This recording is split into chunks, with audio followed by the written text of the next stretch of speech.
Let's follow up on that with social development, with Sassa on that story. The latest now is that 140 million rands has been paid to deceased beneficiaries in the past 3 financial years. Now, in a written reply to Parliament, the Minister says the funds were paid into about 75,000 accounts. Minister Zulu reiterated that her department was working hard to curb the corruption at Sassa. But let's put things into perspective. We're joined now by Paseka Letsatsi. Good to have you, Paseka, and thank you very much for your time. It seems you've picked up the errors 140 million rands too late.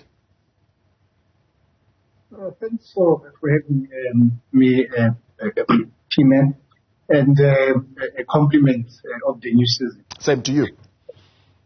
No, look, I think we must just separate the two issues so that we don't confuse the public.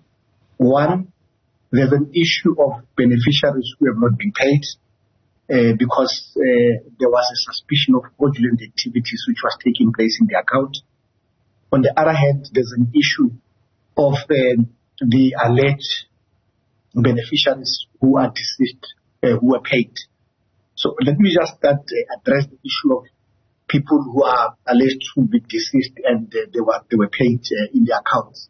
We just want to put it on record that this is not a deliberate act from the side of Sassa. And I want to explain quickly to on that matter.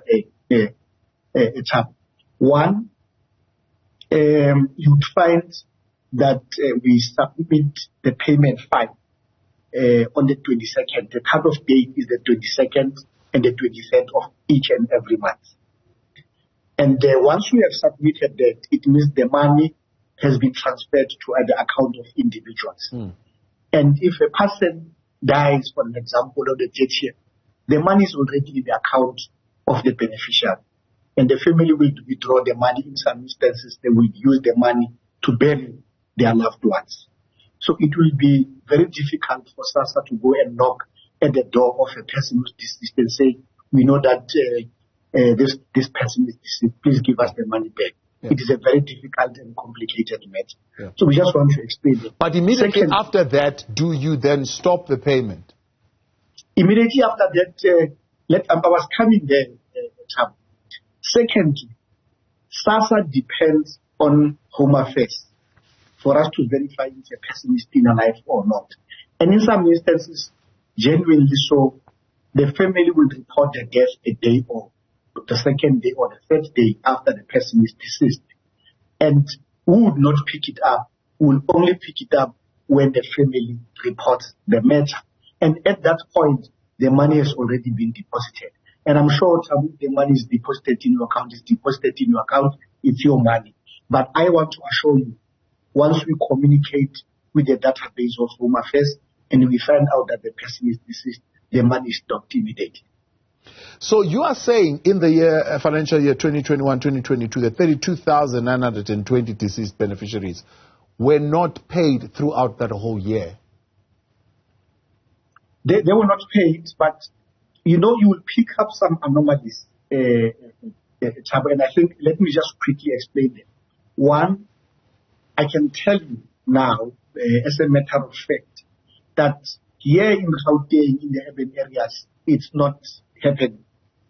But in the far-flung areas, in the deep rural areas of this country, you find that a person may die, and the person might not be reported to Home Affairs. It's a fact. It has happened in many instances. And that person might have been a beneficiary of social grants. We, as the South African Social Security Agency, if the death is not reported, we will never know that the person is deceased. It is only after we interact with the database of Home Affairs. But what we are doing as well, we are trying to improve the system. There's a memorandum of understanding which Sassa and Home Affairs is about to sign. The intention is to make sure that there is live interaction between the system so that if a person is reported dead, we can pick it up immediately. We don't necessarily have to ask for an information from Home Affairs. This is what you would call in simple terms leaks, right? In your system. You are leaking money. You're leaking 140 million. Why would it take you 3 years to come up with this solution? It's the third year that it's happening now. When it happened in 2020, 2021, why not come up with a solution to fix it then? Tell you why, because we spoke to the Portfolio Committee member of Parliament yesterday, and her critique of Sassa is that your systems are in shambles. Right? One, you are unable to proactively preempt a situation like 150,000 people that are not going to receive their grants in January on time, so that you communicate with them, because you know that it's January. They're going to need to buy stationery and so on and so forth. In order to not inconvenience them in January, speak to them earlier in December. Have a way of contacting them. Have a way of reaching out to them, getting feedback, and making sure that you avoid a situation where in January they're not paid. Now, again, you have a situation where for over 3 years, you know what the problem is, but you are unable to come up with an intervention and a solution to that problem. You know, TMS, if I'm here, I need to be responsible and make responsible statements which are not, which make sense to the public. I'm a government official, and I think I need to put facts on the table. These are two separate matters. On the issue of the accounts which were stopped, one, it's a catch-22 situation.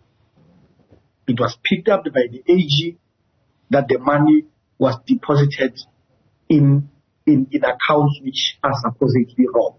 You know, when from where I am, with my good heart, if you fill up the name there and say your name is Paseka, I may think that it's an error, and I say in actual fact the person wanted to write Paseka. But when those who do audit come, they will pick it up that you paid an amount to the wrong person. But secondly, we also pick up that there's a fraudulent activity taking place in the accounts of our beneficiaries. For an example, it is disheartening, it's very painful for an old person to call me one head and say, I went to the bank to withdraw money and it says insufficient amount. Because somebody somewhere in the country withdrew the money. I hit on the clip which you played earlier on, when somebody was saying, I have not changed anything. Yes, it's true. But the fact of the matter is that fraudsters may be doing some activities in your account.